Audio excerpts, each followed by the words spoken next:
Fala galerinha do meu canal, tô brincando. Bom pessoal, meus queridos alunos da turma de execuções, tudo bem com vocês? Como estamos nessa pandemia? Vocês estão em casa? Espero que sim. Eu tô fazendo isso e por conta disso a gente vai ter que fazer uma leve adaptação na nossa disciplina. Nós tínhamos aulas presenciais, a partir de agora a gente vai ter aula por EAD, mas é algo momentâneo. Logo a gente vai sair dessa e vamos sair mais fortes do que entramos. Tá bom, pessoal? Eu queria combinar uma coisa com vocês, já que é a nossa primeira aula. Eu fiz essa forma através do YouTube porque foi mais simples para todos, conforme a gente conversou nos nossos grupos. Mas eu queria deixar claro uma questão com vocês. A gente vai fazer momentaneamente a nossa disciplina através de EAD, ensino à distância. Só que eu queria combinar uma coisa com vocês. De distância só vai ficar o nome, porque eu quero estar bem próximos de vocês no sentido de retirada de dúvida, de discutir determinados pontos. Eu quero estar bem acessível para vocês. Nós já criamos um grupo de WhatsApp. Se você não entrou ainda, pode me perguntar que eu te passo o link para você entrar diretamente nesse grupo, ou você pode conversar com a representante de turma ou até mesmo com um colega, porque já tem bastante gente já no grupo. Mas eu vou colocar tudo aqui no YouTube. Vamos utilizar como base a plataforma Moodle. Afinal, é a plataforma que a própria FACAP utiliza e recomenda como plataforma oficial, tá bom? E também eu vou passar tudo por e-mail. Então, eu gostaria de que isso fosse de fácil acesso para você. As aulas e também os nossos exercícios fosse de fácil acesso. Então, estamos combinados?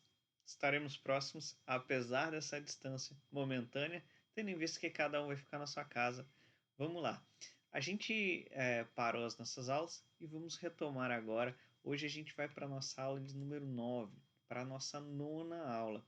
E a gente vai falar um pouco a respeito de responsabilidade patrimonial nas execuções. Só lembrando, vamos continuar fazendo o envio desses slides. Então, se você quiser, você pode tomar nota, mas também saiba que você vai receber em PDF tudo que está sendo discutido aqui, tá bom? E também no Moodle eu vou criar um tópico que vai se chamar Fórum. Mande suas dúvidas, tá bom? Então você, se tiver qualquer dúvida, pode me acionar pelo WhatsApp, pelo e-mail, aqui pelo YouTube ou até mesmo pelo Moodle, tá vendo? São 4 formas. Eu não quero que ninguém fique com dúvida. Não deixe para depois. Uma das estratégias para você aproveitar o máximo possível da EAD é que você retire suas dúvidas de imediato, tá bom? Porque depois a gente esquece. Depois a gente tem tanta coisa para fazer, a gente acaba esquecendo as nossas dúvidas e eu não quero que ninguém tenha dúvida, tá bom? Vamos lá, voltar para a nossa aula. Hoje a gente vai falar de responsabilidade patrimonial, vai ser a nossa nona aula. Vamos voltar para a nossa disciplina de execuções. Bom, de início, o que eu posso falar para vocês a respeito de responsabilidade patrimonial, que logo no século XIX foi criada uma teorista dualista. Essa teorista dualista foi criada pelo doutrinador Alois Ritter Bins. Alois Ritter Bins ele fazia uma divisão em dois pontos. Ele falava que aquele que tem o débito, que é o Schuld, responde por seu patrimônio para o cumprimento da obrigação, que é o Haftung. Então, para esses doutrinadores que aplicavam a teoria dualista, tudo dentro da execução se dividia nesses dois pontos. De um lado nós tínhamos o débito e de outro a gente tinha a obrigação. E a responsabilidade patrimonial, ela implica a sujeição de um bem ou do patrimônio de determinada pessoa ao cumprimento dessa obrigação. Então, essa pessoa que ela tem esse crédito e ela deve ter o seu crédito e essa obrigação satisfeita, ela deve brigar por esta satisfação desse crédito. Observe que eu estou falando deve, não é pode, ela deve. Ela deve buscar com que esse débito que ela tenha seja cumprido. E esse cumprimento é por meio da responsabilidade. Ela pode postular via judicial que seja invadida a esfera patrimonial do responsável. Essa pessoa devedora, ela vai ter a sua esfera de patrimônio.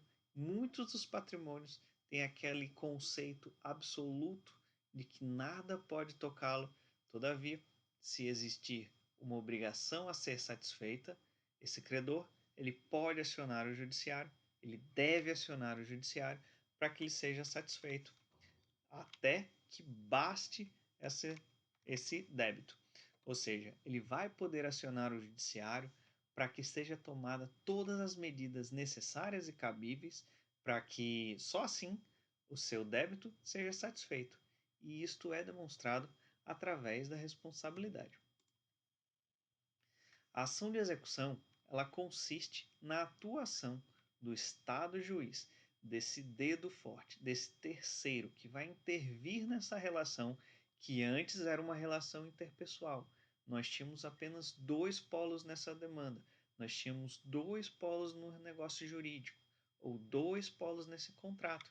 E a partir do momento em que não foi satisfeito as obrigações nessas relações impostas, vai caber então ao acionamento a um poder judiciário, a um terceiro que intervenha e que nessa intervenção ela busque essa satisfação desse direito subjetivo da parte, que busque a satisfação do que está em dívida, do que está inadimplente. E essa inadimplência, que deve ser justificada através de um título executivo, através do atendimento ao princípio da cartularidade, só assim a gente consiga buscar essa almejada satisfação da parte credora. Então, o que a gente tem é que essa satisfação, essa responsabilidade, ela vai sempre recair no patrimônio do devedor. Mas a lei permite a satisfação e a busca também em bens de terceiros. Esses bens de terceiros eles devem estar intimamente ligados a essa relação de inadimplência. E isso tem tudo bem estipulado na lei. A lei deve prever quais são essas possibilidades que um bem de terceiro, esse terceiro responsável, ele deve satisfazer também essa dívida que há.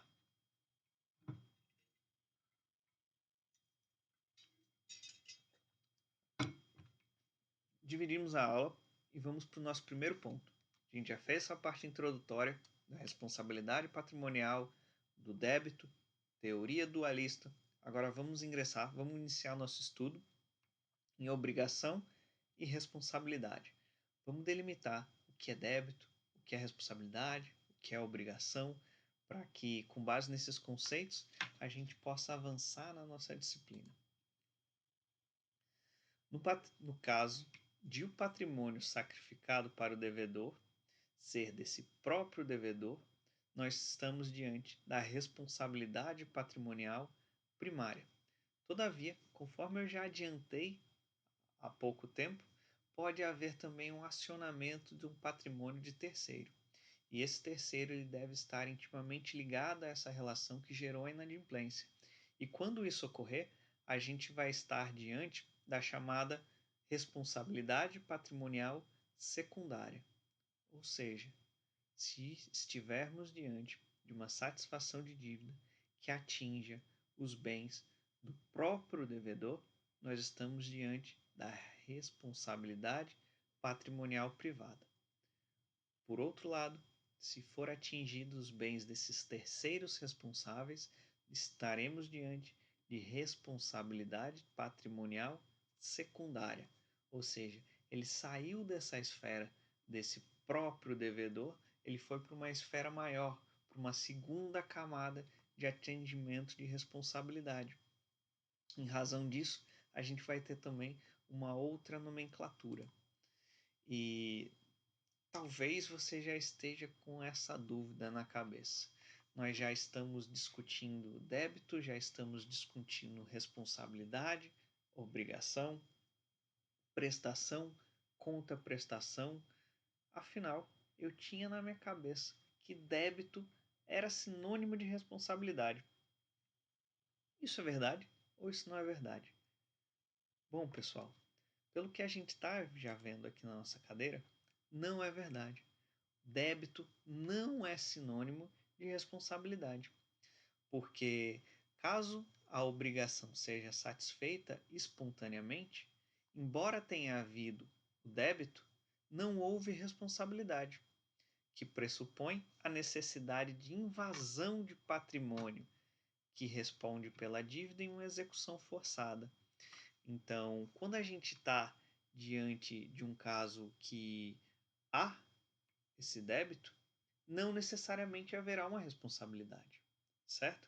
A responsabilidade só vai haver se extrapolar essa camada do débito, se o débito não for satisfeito e ser necessário que o credor tome alguma medida para alcançar essa satisfação, que ele busque impor algumas atitudes coercitivas, algumas atitudes invasivas, até mesmo alcançando o patrimônio do devedor, para que só assim seja satisfeito esse débito, esse ponto originário dessa relação. Certo? Ficou claro isso para vocês, pessoal? Se não ficou, por favor, coloquem dúvidas aqui embaixo. Vocês podem me passar por e-mail, pelo WhatsApp ou até mesmo no fórum do Moodle, como a gente já combinou desde o início, tá bom? Eu gostaria que isso fosse bem solidificado, que esse conceito, que essa diferença de débito e responsabilidade esteja muito claro para vocês, porque isso é ponto importante para a gente continuar ouvindo a nossa aula, para a gente continuar tendo a nossa aula. Caso contrário, pode voltar um pouquinho, você escuta. Se por acaso permanecer essa dúvida, por favor, me acione que eu vou ter uma satisfação de tentar esclarecer para vocês, tá bom? Carlos Roberto Gonçalves, ele também traz uma distinção bem interessante. Vamos dar uma olhada nisso também, até para quem não entendeu muito bem, quem ficou com dúvida, vai ser esclarecido agora, eu tenho certeza. Carlos Roberto é um excelente doutrinador. Vamos dar uma olhada.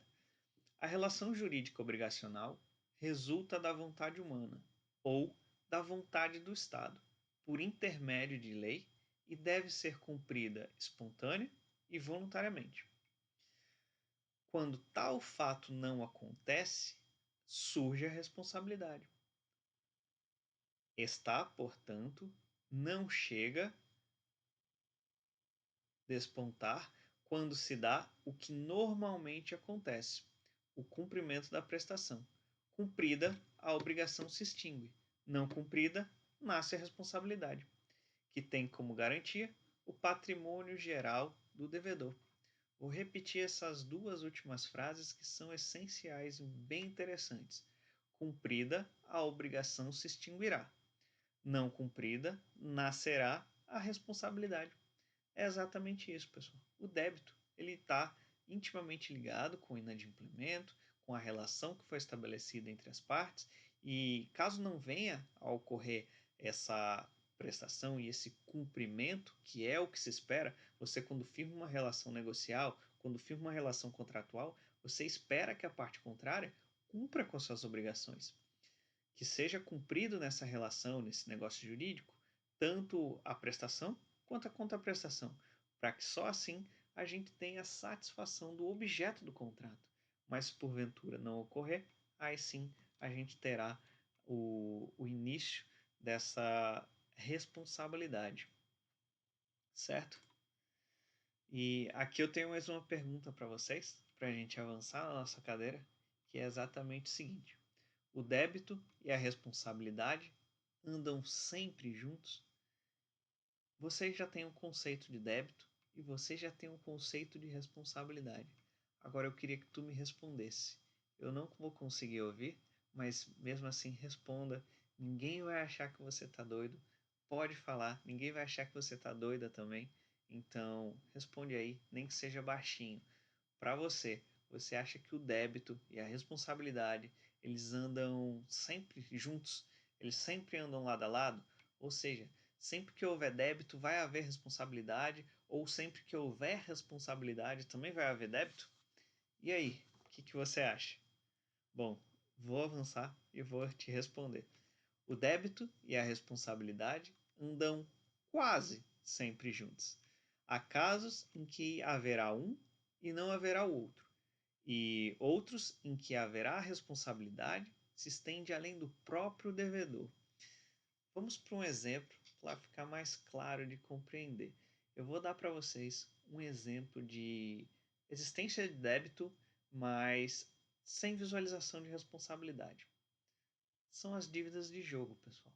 A dívida de jogo é um exemplo dessa situação. O débito, ele existe, tanto que se o devedor quitá-lo, isso, se ele quitá-lo de vontade própria, de forma espontânea, de espontaneamente, que foi a palavra que me faltou, não poderá ele ingressar, postular isso judicialmente. Mas não é juridicamente possível que ele busque esse inadimplemento. Se houver um inadimplemento, ele não vai ingressar com uma ação de cobrança ou uma ação de execução, algo nesse sentido, porque o objeto dessa relação contratual, o objeto desse negócio jurídico, é um objeto ilícito. Então, ele não vai poder acionar. Então, aqui nós estamos diante de uma situação em que verificamos que há débito, no entanto, não há a responsabilidade. Não será possível invadir, a gente pedir para o Estado, eu acionar um juiz e pedir, juiz, por favor, ele não está me pagando, pegue o carro dele para ele satisfazer essa dívida. Eu não vou poder fazer isso. E também eu quero te dar um exemplo de responsabilidade quando ela estende para o próprio devedor. Para o próprio devedor. É um caso, por exemplo, quando a gente tem sócios e esses sócios eles respondem por uma dívida contraída por essa sociedade.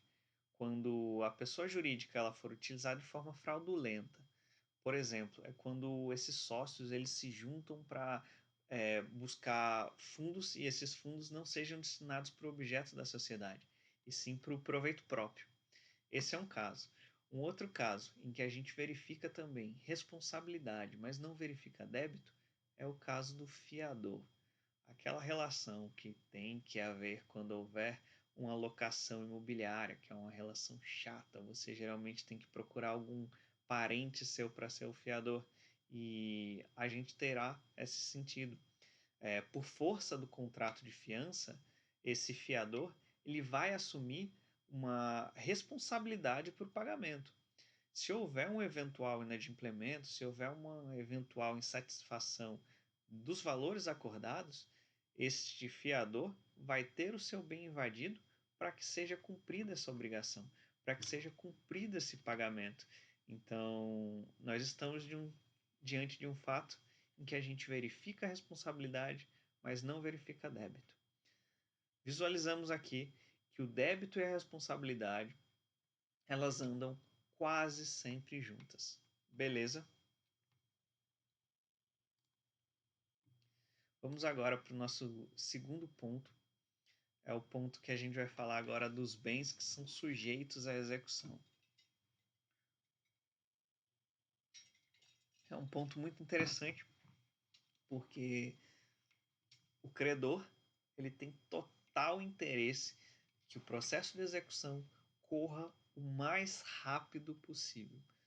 Porque quanto mais célere for esse processo de execução, mais célere ele vai ter a satisfação da dívida e mais rápido ao ponto de fazer com que o devedor não escuse determinado bem, que ele não cometa eventual fraude contra o credor, fraude à execução. Então, quanto mais rápido for o processo de execução, mais complexo e mais difícil vai ser para o devedor buscar um eventual retardamento da dívida que vem acontecendo até o ponto. Então, vamos conhecer quais são os bens sujeitos a essa execução. De acordo com o artigo 789, o devedor responde pela obrigação com todos os seus bens, presentes e futuros. Contudo, além das restrições legais, há ainda outros casos que relativizam a submissão do seu patrimônio de execução. Então, pessoal, a gente tem que o devedor ele vai ter a sua totalidade desses bens, nem sempre os bens presentes, mas o que é até mais interessante de se alcançar, de se almejar pelo credor, são os bens futuros. São bens que eles vão vir a receber. Então, o que a gente verifica também na lei são as restrições, e para isso a gente tem que ter muito cuidado, porque nós temos restrições legais, e um exemplo disso são os bens que são impenhoráveis, que vai ser objeto da nosso estudo mais à frente, alguns tópicos à frente, e temos também a questão da relativização da submissão do patrimônio à execução. E como exemplo de relativização, eu posso trazer como a possibilidade desta responsabilidade recair sobre bens de terceiro. Então, deve ser relativizado o caso a caso. Então, quando você estiver diante de uma execução, esta petição inicial, este início dessa fase executória que deve ser promovida nos autos, você deve tomar muito cuidado com o que você deve indicar, com o que você deve tentar fazer para o juiz, demonstrar para o juiz que pode ser objeto de uma penhora, pode ser objeto de uma liquidação, até mesmo para você garantir essa satisfação desse bem, ou até mesmo objeto de um bloqueio, se for um bem futuro, que você faça com que determinado dinheiro, determinada doação que a parte vai vir a receber, ela seja bloqueada, que não passe para a mão do devedor, para que só assim o devedor entregue para o credor, porque às vezes esse caminho lógico ele não é percorrido e esse patrimônio ele vem a sumir no tempo também. Aqui eu trago para vocês o artigo 789, que foi o artigo que a gente citou. Vamos dar uma lida nele? O devedor responde com todos os seus bens presentes e futuros para o cumprimento de suas obrigações, salvo as restrições estabelecidas em lei. Então eu volto a frisar, pessoal, ao processo de execução não é apenas utilizado para os bens presentes. Nós temos os bens futuros. Inclusive, eu recomendo que seja alcançado um bem futuro, porque é bem mais provável que você venha a receber e é muito mais sério e mais prático de você receber. Se você às vezes quer utilizar o do processo de execução para apreensão de um carro, por exemplo, que você promova uma busca e apreensão, que esse produto venha a ser penhorado, ser leiloado, liquidado, isso vai demorar muito tempo. E talvez esse processo todo vai haver uma dilapidação desse patrimônio, vai haver uma redução desses valores, e isso não é nem um pouco interessante para quem está buscando a satisfação de sua dívida. Então, às vezes, é mais interessante você correr atrás desses bens futuros, mas eu concordo com vocês. Como que a gente vai saber que há bens futuros? E isso é um ponto tanto com polêmico da gente buscar, da gente ter conhecimento. Mas uma coisa é certa, se for procurado, com certeza vai achar. Procure nos cartórios, busque relacionamentos próximos a esse devedor, busque informações a respeito desse devedor, faça uma busca processual, porque às vezes esse devedor ele vai receber uma eventual indenização na justiça. E essa indenização pode ser utilizado para fins de satisfação dessa dívida. Então, cabe a busca. Existem diversos mecanismos e a gente vai vir a estudar mais à frente alguns desses mecanismos para ser descoberto quais são os bens que a gente pode utilizar para, através desse processo de execução, seja feita a satisfação dessas dívidas que vieram a culminar no processo. Aí, o que eu tenho para discutir com vocês também, que é um ponto bem interessante, é a respeito da penhora de frações ideais de bens. Por exemplo, aquela pessoa que ela tem determinada unidade condominial dentro de um prédio todo, aquela pessoa que tem uma cota de, de um terreno, que tem uma cota de determinado bem imóvel, isso pode vir a ser utilizado como dentro do processo de execução? E a resposta que eu tenho para vocês é que sim, é possível. Você pode sim utilizar de penhora de frações ideais de bens. Se você tiver uma comprovação de que esse bem, por mais que seja uma fração apenas de um bem, seja apenas um ponto pequeno desse bem, você pode utilizar sim para alcançar essa satisfação dessa dívida. Assim como o que foi objeto de muita discussão é a respeito da penhora de bens dados a título de hipoteca. Esse bem que ele já é objeto de hipoteca, ou seja, já tem uma garantia grafada nesse bem, ele pode vir a ser penhorado? E a discussão que se teve na doutrina, que permeou por muito tempo, foi que sim, é possível ser utilizado o bem que é utilizado e que está grafado com um ônus de hipoteca. Mas uma coisa eu gostaria já de deixar claro para vocês, eu gostaria que vocês anotassem inclusive um dispositivo legal. E o dispositivo legal é o artigo 799, inciso 1 do CPC. E nesse dispositivo legal diz que o bem que ele está hipotecado, ele pode sim vir a ser objeto de penhora e inclusive satisfazer esse valor que está aberto, satisfazer essa vontade do credor, mas um ponto tem que ser satisfeito antes, até mesmo para haver uma preservação desse contrato de hipoteca.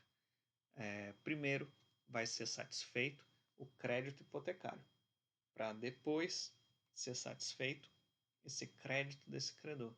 Então, quando a gente estiver diante de uma situação em que o bem ele está grafado de hipoteca, analise o valor desse bem, porque às vezes você vai ter um trabalho gigantesco para conseguir a penhora desse bem que tem essa gravura, que tem esse ônus de hipoteca, mas não vai acabar recebendo nada, porque o crédito satisfeito primeiro deve ser do hipotecário, para só depois satisfazer esse crédito de execução, tá certo?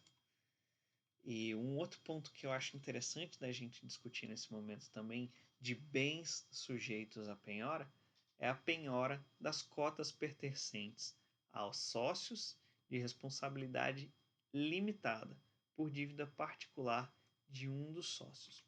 Vou repetir: pode haver penhora das cotas pertencentes a sócios de responsabilidade limitada, ou seja, que você já faça no ato constitutivo dessa sociedade, que você já delimite qual é a responsabilidade de cada um dos sócios e que porventura um desses sócios ele venha a promover uma dívida particular. Isso pode ser alcançado, essas cotas desse sócio pode ser objeto. Lembrem-se que quando houver esse ato constitutivo dessa sociedade e houver a delimitação de cada cota, quem que vai ser dono, qual vai ser o percentual de cada cota, qual vai ser o valor das cotas. Inclusive, há muitos atos constitutivos que estipulam, inclusive, que se porventura o sócio quiser sair dessa sociedade limitada, essas cotas elas devem ser preferencialmente ofertadas aos sócios que já têm cotas, que já têm valores, para só depois ser oferecido no mercado. E vou além, existem algumas cláusulas, inclusive, que determinam que somente haverá o ingresso de um novo sócio, por mais que seja ofertado para essas partes, que seja ofertado para esses sócios, e esses sócios não quiseram comprar esse valor, só vai ser aceito se tais sócios aceitarem o ingresso de um novo. Então, diante disso, pode ser penhorada essas cotas? Sim ou não? E a resposta é sim. Mas uma coisa é claro, durante muito tempo a jurisprudência ela vacilou a respeito disso. Ela teve alguns deslizes, alguns equívocos, que felizmente isso já foi contornado. Por quê e qual era o equívoco? O equívoco era o seguinte: quando a gente está diante de uma sociedade de cotas de responsabilidade limitada, essa limitação é de pessoas, não de capital. Então, o que acabou por prevalecer foi o entendimento de que as cotas são penhoráveis, porque elas se referem a capitais e não a pessoas. Certo? Ficou claro para vocês esses pontos?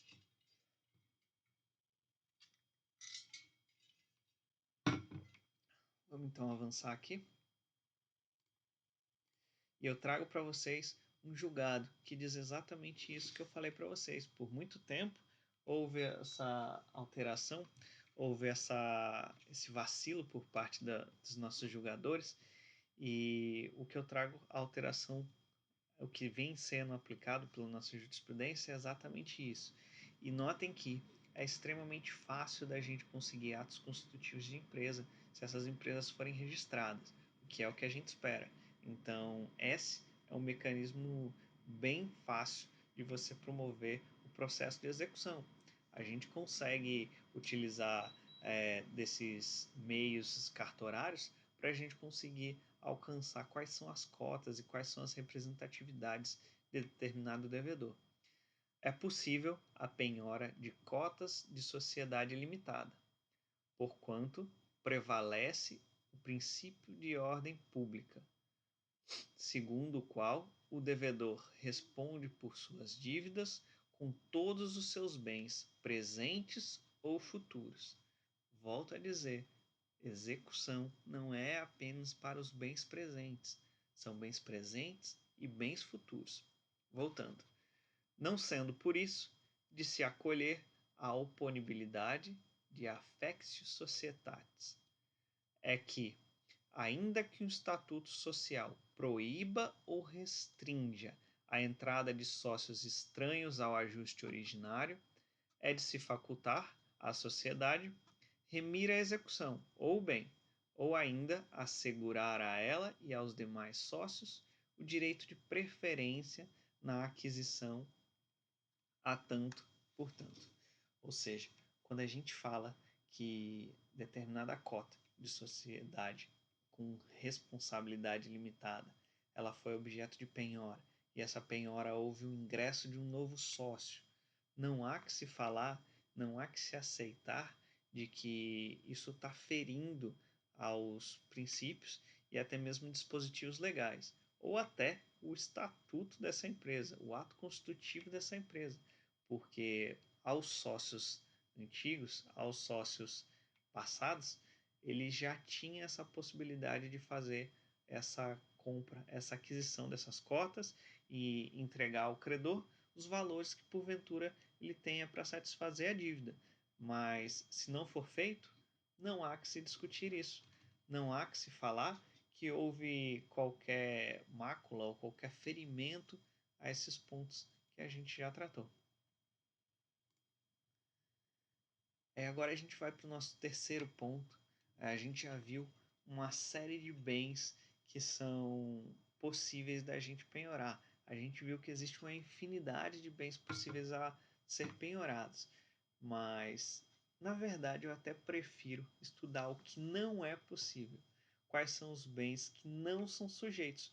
Porque se nós conseguirmos dominar quais são os bens que não são sujeitos à execução, por exclusão e por lógica, a gente tem que, se ele não for proibido, se não for defeso em lei a sua execução, ele pode ser utilizado como objeto para satisfação da dívida. Então vamos lá para esse terceiro importante ponto.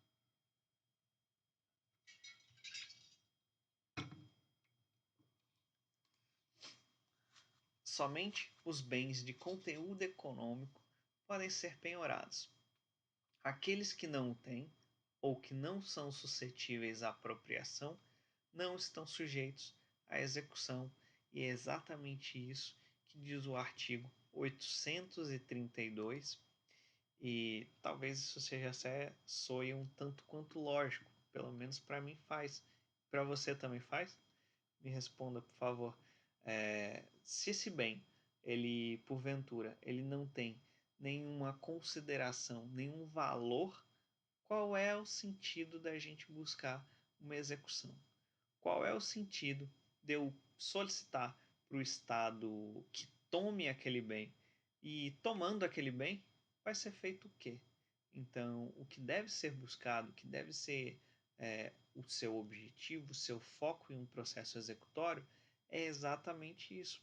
Ele deve ter um bem, ele deve ter um valor, ele deve ter um preço. E assim havendo, esse bem vai ser possível a ser utilizado a título de execução. O artigo 832 diz: não estão sujeitos à execução os bens em que se considera impenhoráveis ou inalienáveis. E é isso. Vamos agora verificar o que vem a ser bens impenhoráveis. No artigo 832, a gente tem que os bens inalienáveis e os declarados por ato voluntário não sujeitos à execução. 2. Os móveis, os pertencentes e as utilidades domésticas que guarnecem a residência do executado, salvo os de elevado valor ou que ultrapassem as necessidades comuns correspondente a um padrão médio de vida. Talvez, se fizermos uma leitura inicial, fique um tanto quanto amplo esse inciso, mas não é bem assim. E vamos detalhar. Pessoal, uma geladeira é um bem necessário para a gente sobreviver. É um bem, conforme diz a parte final desse artigo, um bem de padrão médio de vida. Então, eu também posso dizer que, da mesma forma que uma geladeira é essencial para o padrão de vida, eu também posso dizer que um quadro de um pintor famoso exposto na sala não é necessário para esse padrão de vida. A pessoa, se isso for tomado dela para que seja satisfeita uma dívida, certamente ela vai continuar vivendo. Assim como eu posso dizer que um fogão é essencial para ela. Uma mesa, os objetos do trabalho, isso é essencial para a sobrevivência dela. Assim como eu posso dizer que um ornamento não é essencial. Você ter 10 carros também não é essencial. Basta você ter um. Em regra, é assim que deve ser aplicado. 3. Os vestuários, bem como os pertencentes de uso geral do executado, salvo se de valor elevado. Isso a gente pode dizer o seguinte: a pessoa ele leva o mesmo ponto que é discutido no inciso passado, a questão de você manter um padrão básico de vida. Não é necessário que eu tenha 50 camisas, ou também não é necessário que eu tenha 50 relógios de marca, ou até mesmo para as meninas que elas tenham diversos vestidos, por mais que elas falem, ah não, esse vestido é da marca famosa, é da estilista famosa também, mas isso é necessário para a sua sobrevivência? Se você tiver um vestido de uma qualidade inferior, você vai continuar sobrevivendo? É necessário você ter 100 sapatos? Talvez para algumas mulheres possam dizer que sim, mas a realidade é que não é necessário. Você vai conseguir sobreviver, e eu tenho certeza disso, com 5 sapatos, com 2 sapatos. Então, você pode fazer essa solicitação de penhora para o juiz, que o juiz intervenha nesses bens que são de elevados valores, ou até mesmo que sejam de quantidades bem superiores à necessidade de, repito, médio padrão de vida. Então, isso pode ser aplicado, isso pode vir a ser objeto de um processo de execução. Inciso 4. Os vencimentos, os subsídios, os soldos, os salários, as remunerações, os proventos de mercadoria, as pensões, os pecúlios, os montépios, bem como as quantias oferecidas por liberalidade de terceiro e destinado ao sustento do devedor e de sua família, os ganhos de trabalhador autônomo e os honorários do profissional liberal. O que esse inciso diz é que esses ganhos que porventura você venha a ter, ele vai ser essencial para a sua sobrevivência. Ele vai ser essencial para você manter o seu padrão, torna a dizer, o médio padrão de vida. E esses valores, eles se forem quadrados nesse sentido de que é necessário para você manter esse médio padrão de vida, ele é impenhorável. Ele não pode vir a ser objeto. Quinto, os livros, as máquinas, as ferramentas, os utensílios, os instrumentos ou outros bens móveis necessários ou úteis para o exercício da profissão do executado. Pessoal, essa garantia que a lei dá a esses bens pode parecer a princípio absurda, só que não é. Imaginem se um dentista venha a ser objeto de um processo de execução, ele venha a ser cobrado uma dívida que ele não satisfez em tempo hábil ou não satisfez da forma estabelecida, e esse credor peça que lhe seja penhorado os utensílios de trabalho dele, que peça que lhe seja penhorado os componentes, os elementos do seu consultório. Pessoal, essa pessoa vai trabalhar como? Ela vai conseguir salário como? Ou até mesmo, se eu tirar um carro de um taxista, esse taxista vai vir a trabalhar como? E o que se tem, a proteção que ele dá para a profissão é exatamente isso. Se for um bem, observem o inciso, observem a redação do inciso. Se for um bem necessário e útil para o exercício de sua profissão, ele vai ter essa garantia, ele vai ser um bem impenhorável.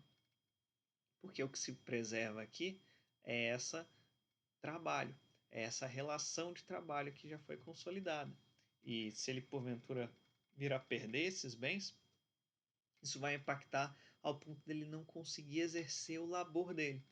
E isso vai gerar outras dívidas, isso vai gerar outros inadimplementos e outros descumprimentos de obrigações, de prestações ou contraprestações, e vai piorar ainda mais a situação. Então, ponto positivo para o legislador nesse aspecto. E a segunda parte desse importante artigo diz 6. O seguro de vida. Observem aqui que esse seguro de vida, se ele for estabelecido, é porque existe um prêmio a ser considerado, existe uma pessoa a ser contemplado que ela vai precisar disso. Porque se essa pessoa vir a falecer, digamos que seja o chefe dessa família, o homem ou a mulher que faz com que o proveito que ela tira, o salário que ele tira, seja essencial para a sobrevivência dessa família. E se essa pessoa vir a falecer, essa família já vai ser impactada. Essa família, esse patrimônio já vai ser reduzido. Então, tá aí a importância do seguro de vida. Existe uma discussão a respeito desse prêmio. Existe uma discussão jurisprudencial e isso não é uma matéria um tanto solidificada, e eu faço aqui a ressalva para vocês que vocês passem a observar esse julgado, que até o momento não é algo bem solidificado, mas existem algumas pessoas que em processos de execução eles apontam prêmios de seguro de vida que é com monta bem elevada. Então, digamos que seja um prêmio de R$ 1 milhão para essa família. O que esse executado, que esse credor, ele diz é que para essa família, essa premiação já é muito grande. Ela pode sofrer uma redução desse prêmio que não vai impactar na vivência dela, que não vai impactar no dia a dia dela. Então, eu peço que vocês observem essa matéria e vamos ver se isso vai ser consolidado ou não. Até o momento é que não se pode penhorar, tá bom? É um bem penhorável o seguro de vida, como o próprio artigo diz, como a redação desse próprio artigo fala. Vamos lá. O 7. Os materiais necessários para obras em andamento, salvo se forem penhoradas. Esse bem, esse material necessário, ele já tem um destino pré-estabelecido, que é essa construção. Então, essa construção, ela não pode vir a parar, sobre pena dela expirar com o tempo, que ela venha a se desgastar ao ponto dessa obra vir a ficar ruína. Então, se preserva esse destino já estabelecido para esses materiais de construção e que seja indicado e que seja utilizado na obra que já está em andamento. Oitavo, a pequena propriedade rural, assim definida em lei, desde que trabalhada pela família. Pessoal, essa proteção que se tem é uma proteção para esse pequeno produtor. Imagine um produtor que ele utiliza sua terra para moradia, para a produção de seu sustento e até mesmo para realizar sua alimentação. O que ele planta ali, ele faz a alimentação e o que se sobra, ele faz uma vendinha. Imagine se esse cara ele venha a perder essa propriedade. Vai estar sentenciando a morte. Então, é impenhorável essa propriedade rural. Essa propriedade rural pequena e desde que seja utilizada para ser trabalho da família. Nono, os recursos públicos recebidos por instituições privadas para aplicação compulsória em educação, saúde ou assistência social. Décimo, e talvez o mais polêmico de todos os incisos, que diz: a quantia depositada em caderneta de poupança até o limite de 40 salários mínimos. Pessoal, talvez pela facilidade que se tenha em descobrir valores de bancários, em descobrir contas bancárias, porque basta a solicitação de um ofício para o juiz, eu peço na minha petição que o magistrado intime e solicite para o Bacen, ou seja, para o Banco Central, que procure no CPF desse devedor todas as contas que esse devedor venha a ter. E se por acaso descobrir qualquer conta, que seja indicado inclusive qual é o valor que se tem nessa conta. Então, observem que é algo fácil da gente conseguir. Eu peço para o juiz e o juiz já determina isso bancário. Isso é conseguido fazer em dias. É muito rápido e muito fácil. E ainda mais hoje com o advento da tecnologia nesses mecanismos. Com talvez 3 ou 4 cliques, o juiz já consegue saber qual é a conta, quando que se foi feita essa conta, qualquer movimentação que venha a ter nessa conta, ele pode inclusive solicitar o bloqueio dos valores nessa conta para satisfação da dívida. Mas o que o artigo determina é que só vai poder ser objeto de penhora se ultrapassar o valor de 40 salários mínimos. E o porquê que eu digo que esse talvez seja o ponto mais polêmico?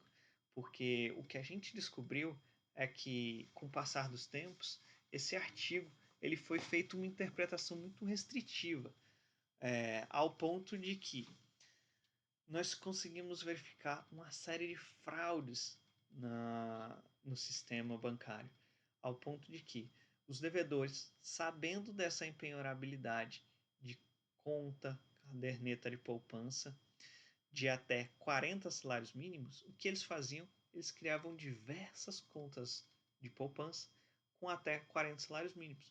Quando dava 40 salários mínimos, eles abriam outra. Aí já faziam outra. E iam assim. Aí se tinha várias contas poupanças, todas com esse limite de 40 salários mínimos. E eles alegavam, em eventual processo de execução, de que essa conta poupança ela era impenhorável. Afinal, o próprio inciso 10, ele diz que é impenhorável a caderneta de poupança que tenha até 40 salários mínimos. Mas a posição da doutrina, felizmente, foi de que o que deve ser interpretado nesse inciso é a conta total. Ou seja, se a pessoa ela tem 10 contas poupanças, é a totalidade. Vai se somar essas 10 contas poupanças. O que não era o entendimento passado.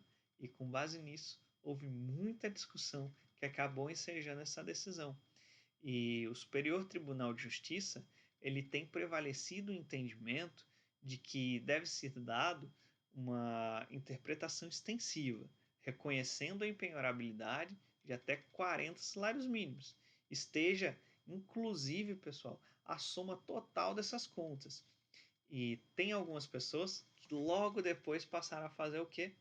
Eles começaram a fazer 40 salários mínimos na conta poupança, depois abriam uma conta corrente com 40 salários mínimos, depois abria um fundo de investimento, enfim, abriu uma outra operação bancária e todas com 40 salários mínimos. Aí novamente foi provocado o Poder Judiciário e o Poder Judiciário ele teve o seguinte entendimento, até mesmo o Superior Tribunal de Justiça teve o entendimento de que, além de ser tomado todas as contas poupanças, você somar tudo que há de conta poupança, você também pode somar esses outros tipos de opções bancárias. Ou seja, você vai somar a conta poupança, você vai somar a conta corrente, o fundo de investimento, qualquer outro tipo de nomenclatura que o banco porventura venha a ter a essa tipo de a essa operação bancária que se tenha. Tá certo?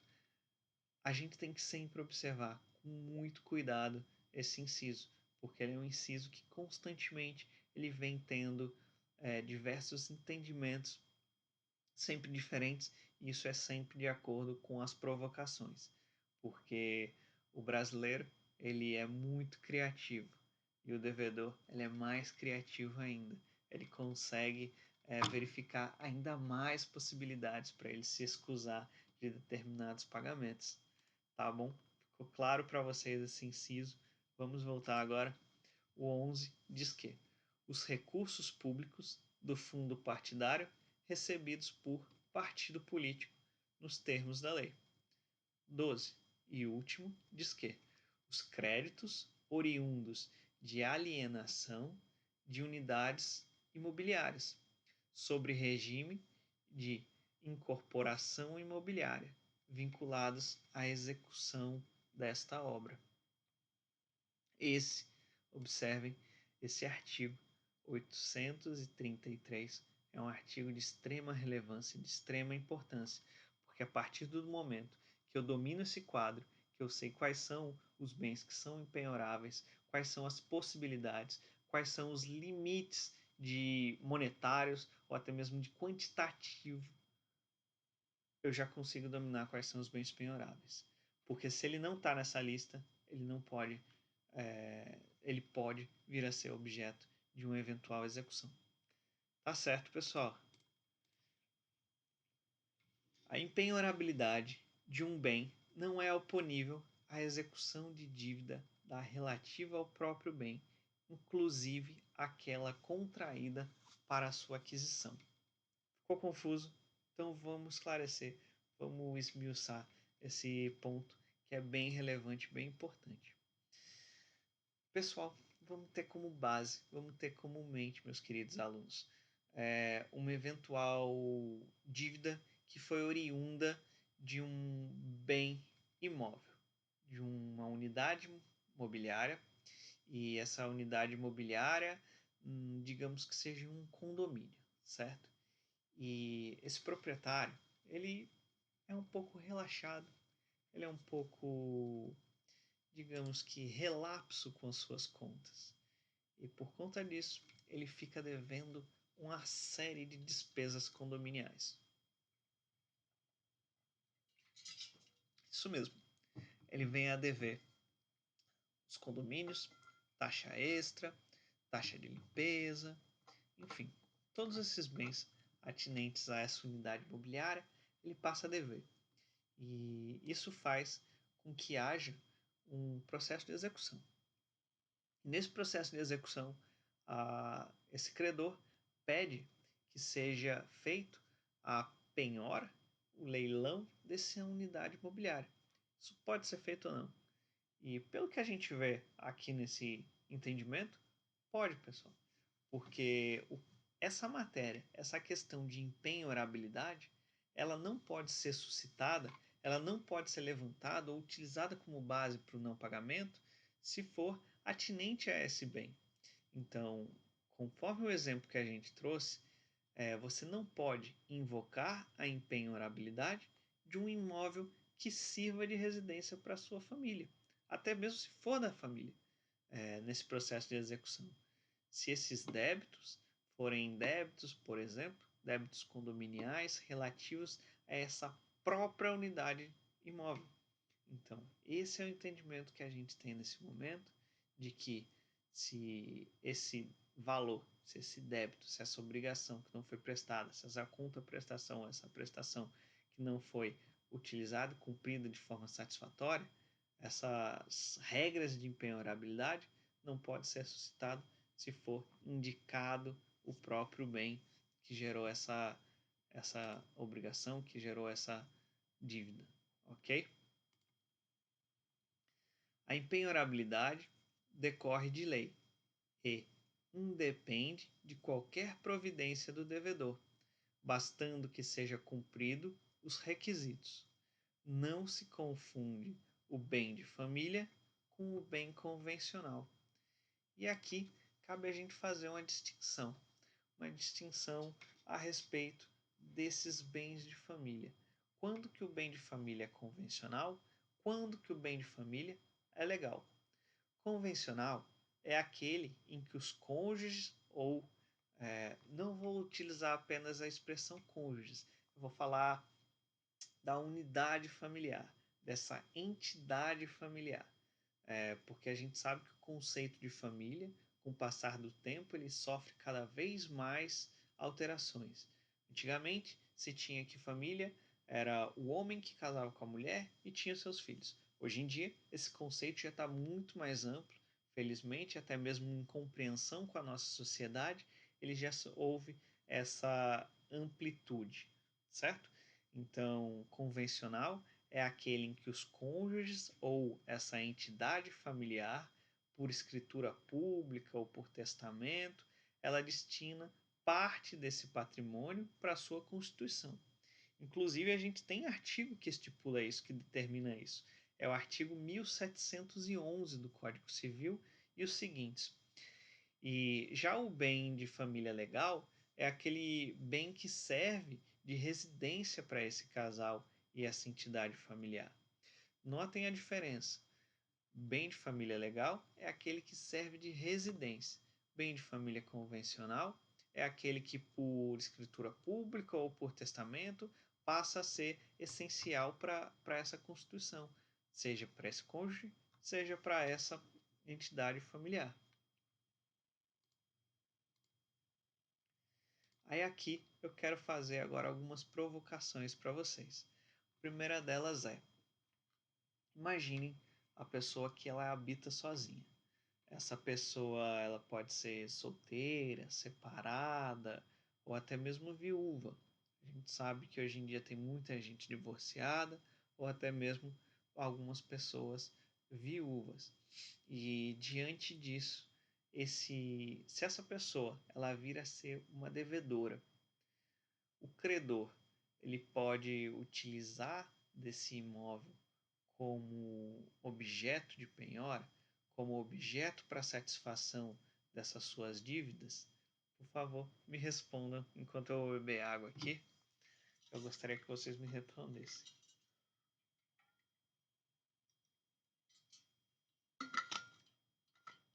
Vocês acreditam que esse credor ele pode vir a solicitar a venda desse imóvel e fale essa pessoa sozinha, que em razão disso não pode ser suscitado que é um bem familiar, que é um bem penhorável?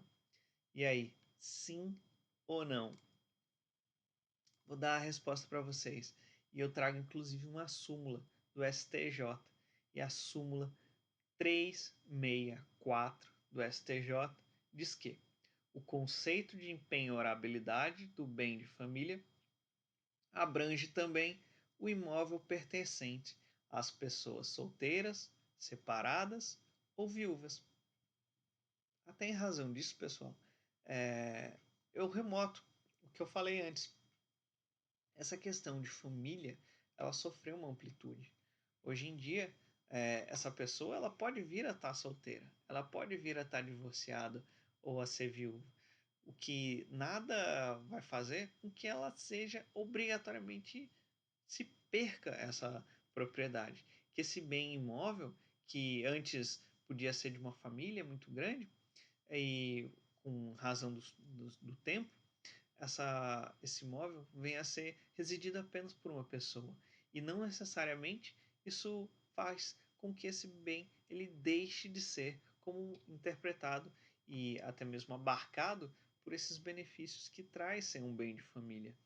Esse é o primeiro entendimento a respeito de bem de família, mas não é o único. Isso provoca muita discussão e eu trago uma discussão grande agora para vocês, que é o seguinte: o que fazer quando o casal resida em vários imóveis? Não haverá impenhorabilidade? Vou explicar melhor. Digamos que você, isso mesmo, você que está ouvindo, você tenha um imóvel aqui na sua cidade. E nele você reside, você volta todo dia do trabalho, você vai para a faculdade e você volta também para a faculdade ou para o seu estágio, enfim, você mora lá, você se alimenta lá, você passa a maior parte do seu tempo lá. Só que você é uma pessoa que tem um outro imóvel, você tem também um imóvel que você passa o verão lá, um imóvel que você construiu com o seu suor, do seu trabalho, e você conseguiu construir uma piscina, uma churrasqueira, algo que você gosta bastante de utilizar quando você tem os finais de semana prolongados, até mesmo os feriados e até mesmo o verão. Você gosta de passar o tempo lá, você gosta de ficar aproveitando o sol, tomando um banho de sol nesse imóvel. E esse imóvel você não é único. Você também tem o seu móvel de inverno. Aquele móvel que você gosta de viajar para tomar um bom vinho, para comer um fundi, e você sempre passa o seu inverno lá também. E é bom você ter amigos nesses dois lugares, mas você acabou de esquecendo de cumprir com algumas obrigações e lhe houve de você ser atingida por um processo de execução. E nesse processo de execução, o credor solicita que você faça esse pagamento de imediato, sob pena de você ter leiloado alguns desses imóveis. E aí, vocês concordam que isso é utilizado de certa forma como um bem de residência, como um bem de família? Que esses três imóveis que eu acabei de citar para vocês, o, a sua casa de veraneio, a sua casa de inverno e a sua casa do dia a dia, todas são necessárias para a sobrevivência? E o que se tem no nosso ordenamento jurídico é o seguinte: somente um deles é considerado impenhorável. E vai além. A lei determina qual desses que é considerado impenhorável. E é o de menor valor. Por quê? Por que o de menor valor? Porque o entendimento do legislador e do doutrinador, que apesar de várias e reiteradas decisões conseguiram chegar a esse entendimento, é de que o que se deve ser feito é que essa pessoa que tem várias casas, ela deveria ter cumprido com essa obrigação.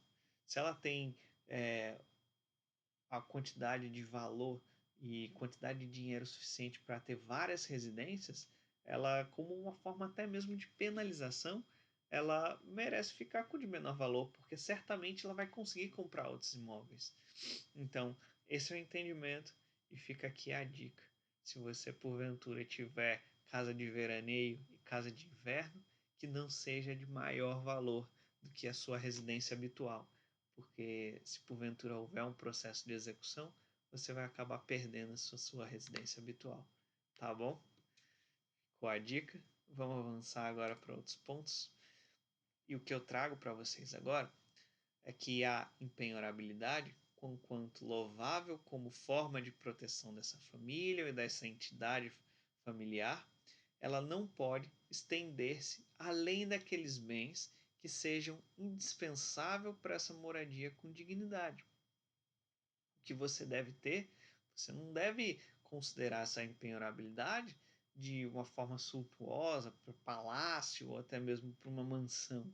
O que se traçou, lembra que a gente discutiu lá atrás, é a respeito do padrão médio de vida, também se aplica aqui, nesse momento. O que deve ser considerado é exatamente isso. O padrão médio da nossa sociedade, qual que é?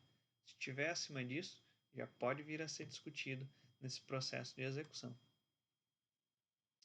E o nosso quarto e último ponto é a respeito da alegação de impenhorabilidade. A impenhorabilidade, ela é matéria de ordem pública, verificando o juiz que a constrição atingiu o bem sobre o qual não poderia ter recaído, deve determinar de ofício seu cancelamento. Ou seja, por ser de matéria de ordem pública, é de interesse geral da nossa sociedade. E se porventura tiver qualquer falha, qualquer erro, o juiz, se ele conseguir detectar isso, se for um erro no sentido absurdo ao ponto dele conseguir determinar de imediato, ele deve interromper essa apreensão, ele deve interromper essa constrição. E se porventura o juiz não conseguir verificar esse erro, essa falha, cabe às partes suscitar. E isso pode ser feito por uma simples petição nos autos do processo de execução. Em qualquer momento, em qualquer fase do processo de execução, isso pode ser verificado. E até mesmo por ser matéria de ordem pública, ele não vai estar sujeito à preclusão. Ou seja, se você não suscitar em um momento, até mesmo por não saber, por não ter essa informação necessária, e depois, posteriormente, conseguir visualizar isso, ou até mesmo houver uma alteração nessa situação desse processo de execução, isso pode ser alegado a qualquer momento. Mas eu gostaria de fazer para vocês aqui uma certa alerta, um certo reflexão para vocês. Pessoal, a lei deixa muito claro que através de uma simples petição pode ser alegado isso. De um simples requerimento isso pode ser alegado.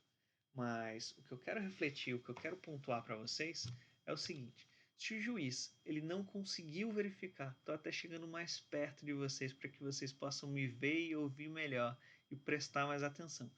Se o juiz ele não conseguiu verificar de imediato, se o juiz não conseguiu ter essa percepção e essa convicção de que tal ponto não deveria estar sendo realizado nesse processo, tal bem que está gravado como um bem penhorável, ele está empenhorável, ele deveria ser empenhorado, e ele não conseguiu verificar de imediato o juiz, por que que você vai fazer de uma forma simples?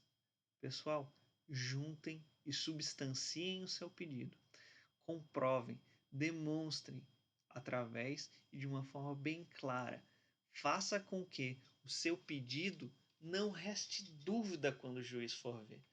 Que aquela determinada alegação de impenhorabilidade, quando o juiz se deparar, quando ele for ler esta petição de vocês, que eles verifique e fale: é verdade.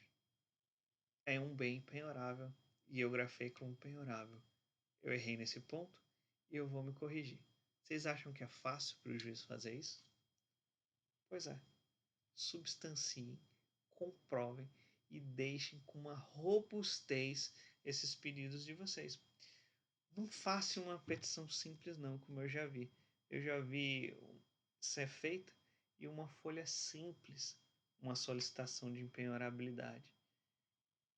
Em 3 frases apenas. Isso não deu certo.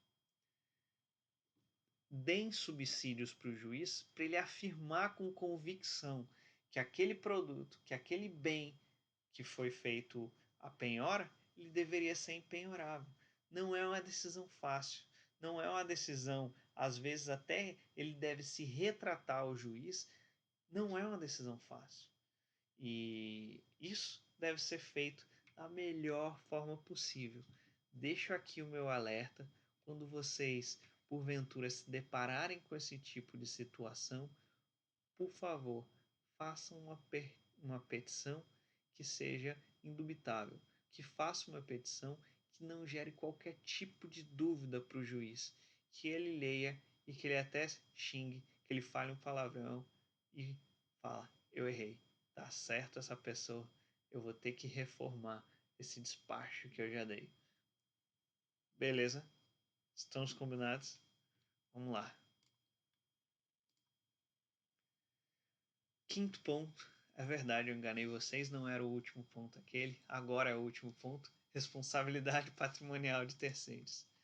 E aqui eu trago para vocês o artigo que é essencial para a gente ver essa questão da responsabilização de um terceiro, até mesmo se esse terceiro for um terceiro interessado, um terceiro envolvido nesse objeto. O artigo 790 enumera hipóteses de responsabilidade patrimonial de terceiros, a quem ela deva se estender. Em alguns casos, ela é subsidiária e só deve se prevalecer se a responsabilização do devedor for insuficiente para a satisfação do credor. Ou seja, nós temos a responsabilidade que ela é solidária, ou seja, de forma igual para todos, ou até a subsidiária, que é a seguinte: primeiro vai ser visto se o devedor ele tem potencialidade para pagar, se ele tem a magnitude necessária para ele cumprir com essas obrigações que foram impostas, que lhe foram acordadas. Se porventura ele não conseguir, aí sim é que se busca o terceiro. Aí sim é que se busca, conforme diz esse entendimento que eu trouxe para vocês, aí sim é que se estende para o terceiro. Vamos ver o artigo? O artigo diz que são sujeitos à execução os bens. Inciso 1º. Do sucessor ao título singular, tratando-se de execução fundada em direito real ou obrigação repercutória. Sucessor é aquele que adquiriu o bem do devedor quando ele já era litigioso, ou seja, aquele bem que já era objeto de uma eventual execução, que já estava se discutindo no processo de execução que ele deveria ser penhorado ou não, aí sim essa pessoa vem a cumprir, vem a comprar esse produto, que é o produto do litígio. Então, nos termos do artigo 109 do CPC, essa alienação de coisa litigiosa, ela não vai alterar a legitimidade da parte, ou seja, aquele produto vai continuar como o objeto dessa discussão, desse processo de execução. 2. Do sócio nos termos da lei. Aí aqui é que tem uma complicação muito grande. Por quê? Porque, em regra, pelas dívidas da sociedade, o patrimônio dessa sociedade é que vai responder, certo? Isso eu acho que já é ponto pacífico na conversa entre a gente. A gente já conversou sobre isso. Mas, enquanto essa empresa ela for solvente, os bens particulares dos sócios não poderão vir a ser atingidos. Se tem solvência, se tem valores a serem recebidos, se tem bens a serem penhorados, não se discute a invasão dentro dos patrimônios dos sócios. E, mesmo em caso de insolvência, a responsabilidade do sócio, quando existir, vai ser subsidiária. Isto é, depende de que se houve o esgotamento de todos os bens dessa pessoa jurídica. Ou seja, vai ter que ser vendido até a caneta da pessoa jurídica. Vai ter que ser vendido tudo dela para só então a gente discutir essa entrada dentro dos patrimônios dessa sociedade. Agora eu queria que vocês fizessem um exercício de imaginação.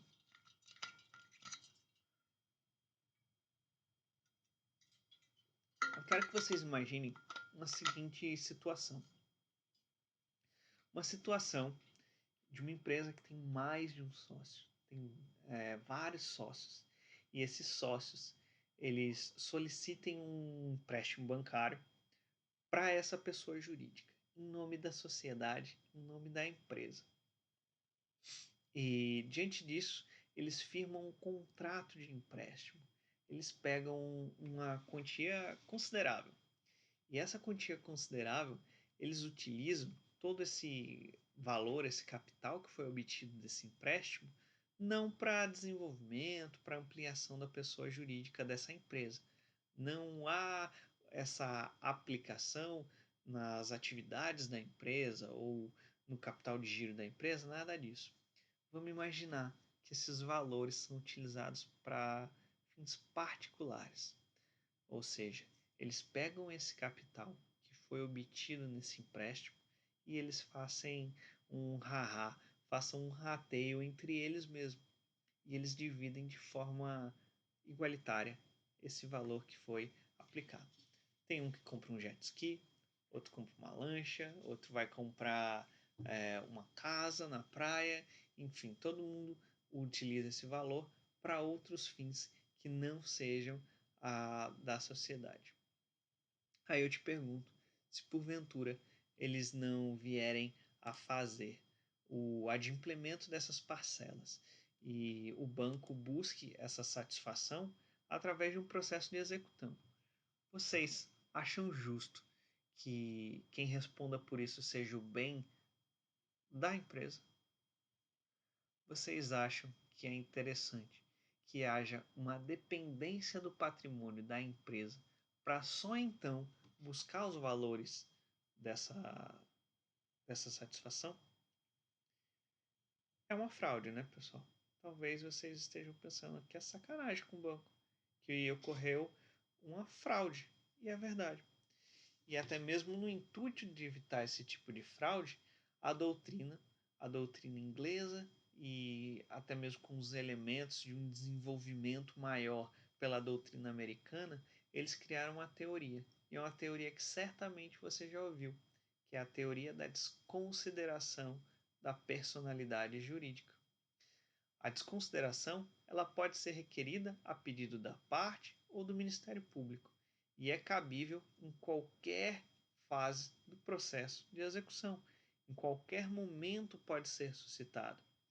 Seja não só no processo de execução, tá, pessoal? Pode ser feito também no processo de conhecimento, no processo de cumprimento de sentença, mas a gente verifica mais no processo de execução. É quando a gente verifica mais, é quando o nó é apertado ali no momento, na hora H, aí que a gente verifica mais essa aplicação dessa teoria, tá bom?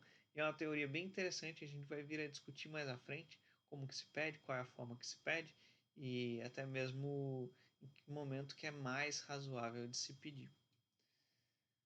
Vamos lá, ponto 3. Do devedor, ainda que em poder de terceiros.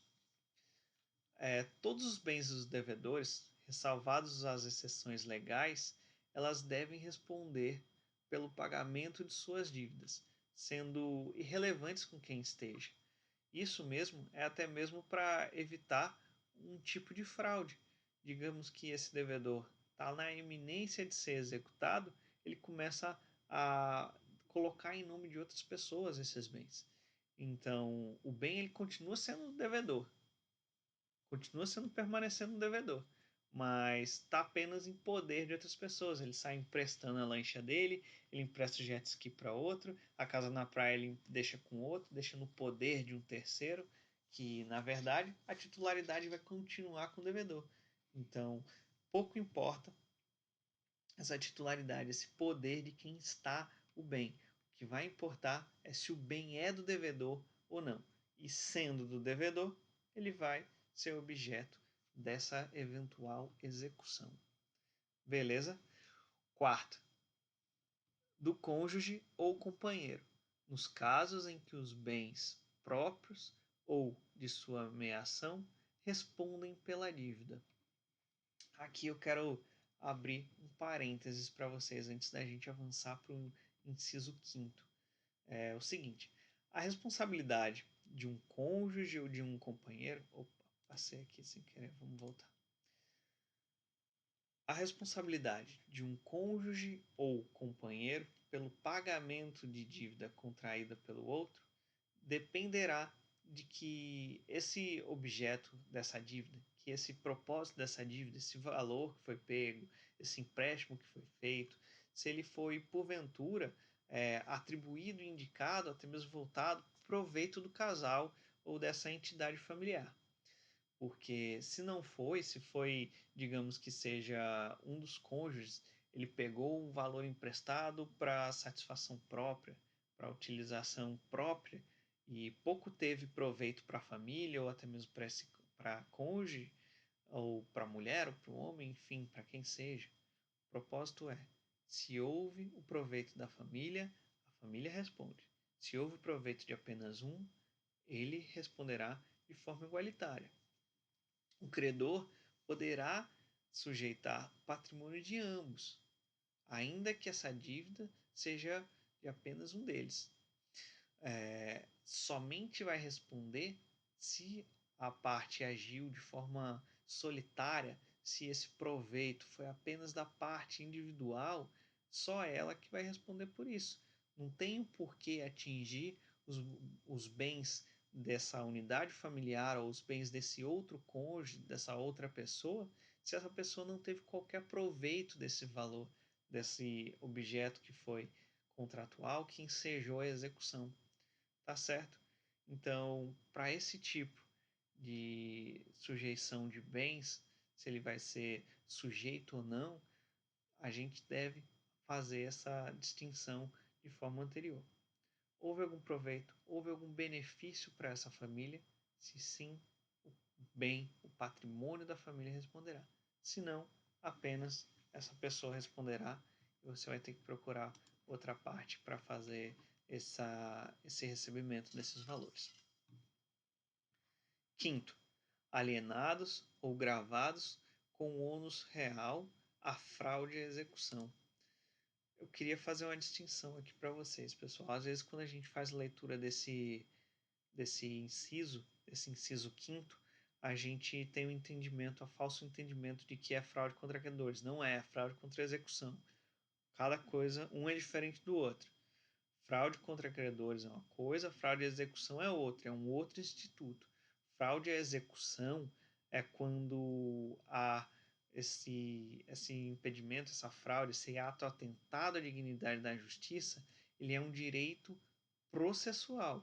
É quando a gente já está com a execução em curso. Fraude contra credores é anterior à execução, beleza? São coisas distintas, são momentos processuais distintos. 6. Cuja alienação ou gravação com ônus real tenha sido anulada em razão do reconhecimento em ação autônoma de fraude contra credores. 7. Do responsável nos casos em que haja desconsideração da personalidade jurídica. Bom, pessoal, era isso que eu tinha para falar para vocês hoje sobre a responsabilidade patrimonial. Era o que a gente tinha que conversar. Vou tornar a dizer. Vou fazer o lançamento dessa aula, por mais que seja aqui no meu canal no YouTube. Já peço para você curtir se você gostou da aula. Eu vou fazer o lançamento no Moodle, por ser a plataforma oficial da FACAP. E eu queria pedir para vocês acessarem o Moodle, que vocês utilizem o Moodle, porque na próxima aula a gente vai fazer uma atividade, que é uma atividade que a gente já havia discutido em sala de aula, e eu vou lançar pelo Moodle. Apenas pelo Moodle a gente vai conseguir aplicar esse recebimento dessa atividade, salvo em exceções que eu quero que seja tratada comigo. Então, eu torno a dizer, se você não tem acesso ao Moodle, por favor, procure o NTI, mande um e-mail para o NTI, já que é para ficar todo mundo em casa, e nesse e-mail ao NTI você expõe qual é a sua dificuldade de acessar o Moodle, que eles vão verificar e vão corrigir esse ponto, tá bom? E eu queria pedir também para vocês, eu vou enviar isso para o nosso grupo. Se por acaso você não está no grupo, por favor, me encaminhar uma solicitação, me pede que eu te passo o link para você entrar no nosso grupo do WhatsApp. Vou passar também por e-mail e, como eu disse, vou lançar no Moodle. Tá bom, pessoal? Obrigado e até a próxima. Próxima aula a gente faz o nosso exercício. Valeu!